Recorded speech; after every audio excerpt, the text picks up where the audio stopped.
Bapak ini memang kontol ini memang.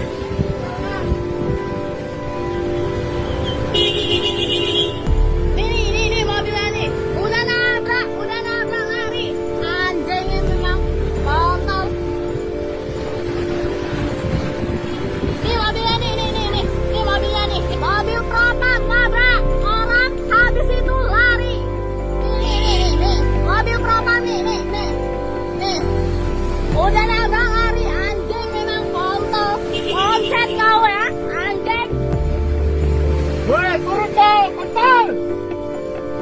Anjing. Kau saya kontol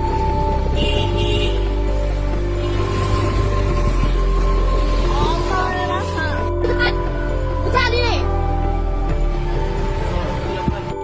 Turun kau. Kau bilang apa turun?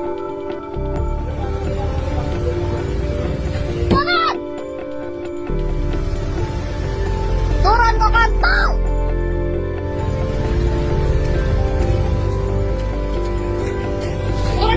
Turun. Ya, sana. Sini kau. Turun kau. Mana kau mobil?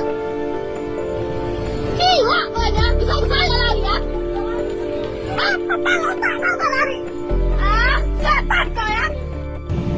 Jadi kendaraan itu adalah kendaraan dinas si Propam Polres Tapanuli Selatan yang digunakan oleh PLT Kasih Propam Tapsel yang saat itu sedang melaksanakan tugas dinas ke Polda Sumatera Utara. Dan pada saat yang bersangkutan sedang istirahat di rumah, kendaraan yang bersangkutan atau tersebut digunakan oleh anak yang bersangkutan dengan inisial AS, umur 16 tahun. Dipergunakan untuk jalan-jalan di Kota Medan. Alasannya hanya berkeinginan untuk memakai kendaraan dinas. Seperti itu.